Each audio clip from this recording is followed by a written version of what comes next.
Good morning, YouTube. Warbles on a lot here. Sunday, the 31st of May, 2015. First part of The Outsiders. Don't know whether there's going to be a first Moondog or not today. Time now for Outsiders. I'm Barry Cassidy, and you're not. Yes, indeedy. Welcome them all. This morning, Dr. Mark Bainish. He's Director of FAQ Research, author of the recently released tome, Queensland, Everything You Ever Wanted to Know But Were Afraid to Ask. We might come back to that, Mark. Miriam Lyons joins you as well, policy analyst, co-author of another new book, this one, Governomics, and Melissa Singer, Weekend News Director for The Age. Welcome all, welcome all. Hi, Jonathan. Good morning. Now, citizenship, what a thing that is. This is what it sounds like. I pledge my loyalty to Australia and its people, whose democratic beliefs. See, none of us have actually done that, I suspect. Have you ever taken that oath?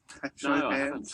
No. No, I've been along with a former partner though who did, and It's a good moment. It is a good moment. Here's the thing for you, though. Ivan Milat, okay, is a very nasty person who hideously murdered, I'm not sure how many people, but a lot of them in disgraceful and disgusting circumstances, and is in prison for the term of his natural, and yet remains an Australian citizen. Had Ivan Milat, in the spirit of youthful adventure, popped off to Syria and thrown in his lot with IS and then thought better of it and come back, he would have been stripped of that citizenship potentially under what the government's considered. What do you think, people? Is that a reasonable proposition, Mark? I think it's really interesting because if you have a situation where Barneybaby Joyce is defending a core Australian value of the rule of law against the Prime Minister and Cabinet, then I think you might have a problem. That's kind of observation number one. Observation number two is, do you remember the bloke from the Northern Territory Labor Council who went over to fight with the Kurds? Now, he's back. And he's been interviewed by the federal police, but as far as I know and as far as anyone knows, he's a free man. He's walking around in Darwin, probably as we speak, enjoying some beautiful weather up there. And I almost started thinking yesterday, the only logical outcome of taking people's citizenship away, if they have no other citizenship, if they're only an Australian citizen, is some sort of Guantanamo Bay type situation, because what are you going to do with these people? Is it the evidentiary difficulty of actually saying, okay, so-and-so was over in Syria?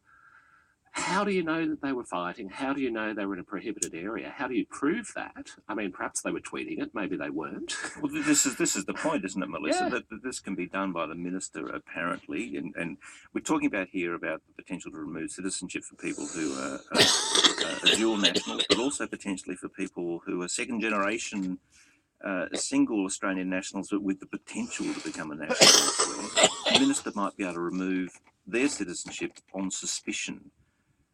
Fair dues? I think this raises huge questions about the separation of powers. I think the point that's been made in the now infamous cabinet meeting last Monday night, which has been leaked, which we can discuss as well.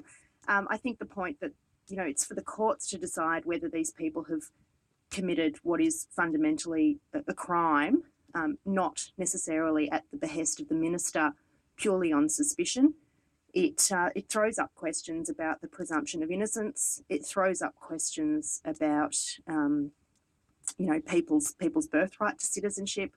You can take someone's passport, you can take someone's liberty by finding them guilty of a crime and committing them to a jail sentence. But I think the question of revocation of citizenship, particularly for people who only hold Australian citizenship, is hugely problematic. And it says something too, doesn't it, Miriam, too, about this notion of citizenship and what that might imply, that the sort of the orthodoxies that we insist upon if you become an Australian citizen. Yeah, I mean, it's kind of the fascinating situation where, there was a really great piece by Walid Ali in the paper the other day on this, saying that, to strip someone of their citizenship, it's an act of symbolic rejection. And it's quite understandable why Australians might want to symbolically reject anybody fighting on the side of ISIS, of such a brutal, totalitarian, oppressive organisation. That should absolutely disturb us. We can do better than that. We can put them in jail, exactly. Can't we? The answer is not to wash our hands of them, but to bring them home to face justice if there's sufficient evidence against them. Then, in the words of Barnaby Joyce, isn't that what we have courts for? And so that, to me, that seems like a much more responsible thing to do than leaving them to be dealt with by other countries, especially if they are dual citizens. It's quite possible the other citizenship that they have may be one which is less likely, of a country that's less likely to prosecute, less likely to be in position to bring them to justice. There's a bit of a trend in this, isn't there, Mark, too, of us sort of washing our hands of these difficult people and just throwing them away for someone else to sort out the consequence. I mean, we do that to some extent with asylum seekers. Here we are doing it, with people who dabble in terror. Shouldn't we just take responsibility for this and have our own, conclusive process? Nope. Politician. Absolutely, we should. But I mean, what is Tony Abbott trying to do with all this? And is this a considered and prudent approach to just punishment of some very wrong acts, or is this a crazy thought bubble? I'd punt for the latter. Well, a lot of people in cabinet seem to agree with you. Well, that takes us to that cabinet thing, which has been apparently laboriously documented by those inside and subsequently passed on to a grateful nation. And Melissa, that's, I mean, not without, it would seem, good reason, is Cabinet concerned, I guess, at the process here. This didn't go to a full consideration of the National Security Committee of the Cabinet, which perhaps you might have expected it to do.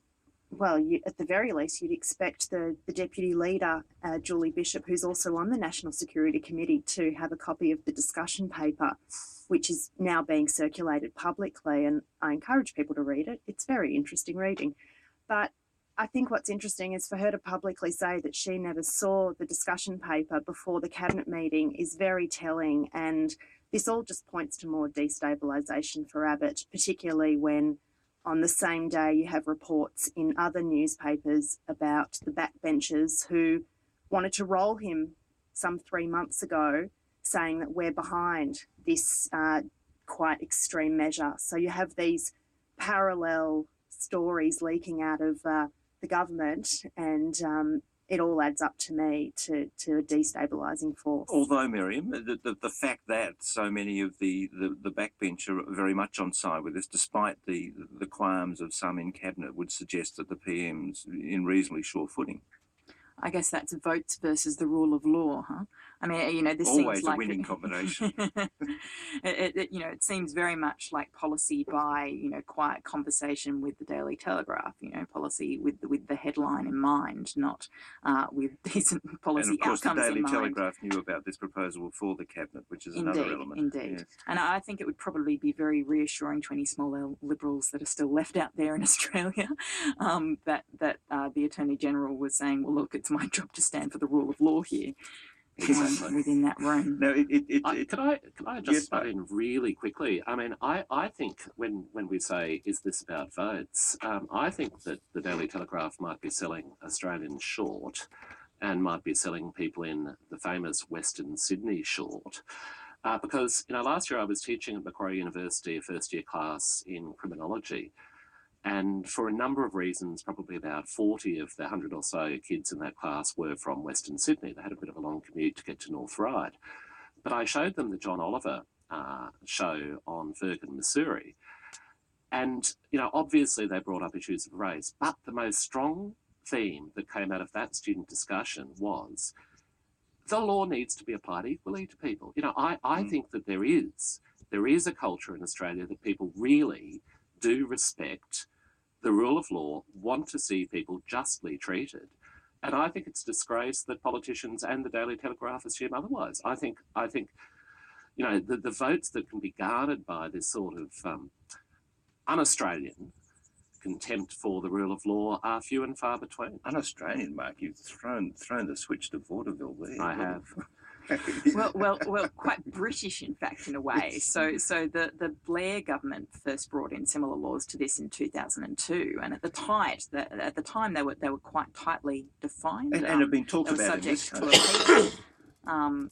Yeah, but after the London bombings, they widened the conditions of this right out to the point where you could strip somebody of their citizenship if it was regarded as conducive to the public good. That was the phrase.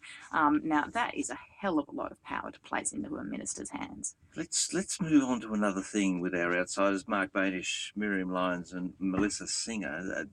Well, this week, Bill Shorten looks set to do what he preempted here. I just think the time is right for marriage equality to be legalised in Australia. That's why I will move next Monday that we amend the Marriage Act to allow marriage equality, because the time's right. The arguments against marriage equality just don't stack up, in my opinion.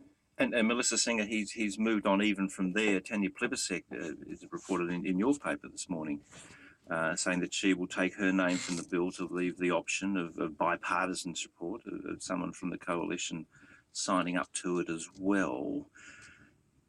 Still a bit of politics in this, though, from Mr. Shorten. Absolutely.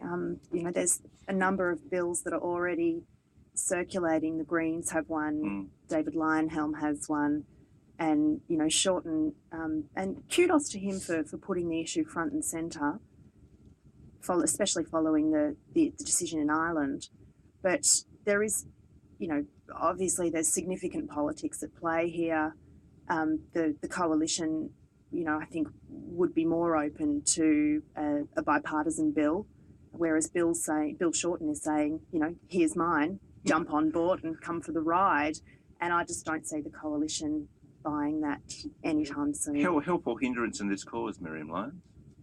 Oh, look, I think there's definitely a bit of wedge politics being played here, and I suspect that the timing of this, you could be creditable and say that the timing of this is about the decision in Ireland, but you could also look at the upcoming Labor Party conference and wonder whether this is about getting in ahead on an issue which is known to be extremely popular. I mean, this will happen eventually. It's got 70% public support. It's really not a question of if, but when at this stage, I think. And, before Labor's right flank is exposed at party conference would probably be, a great time to be, seeing the parliamentary party actually leading on this. But, leaving all of the politics aside, it is going to happen. It would have been great if Australia was out ahead on this. Now it's just about us not turning into a bit of a dinosaur. And, I can't wait.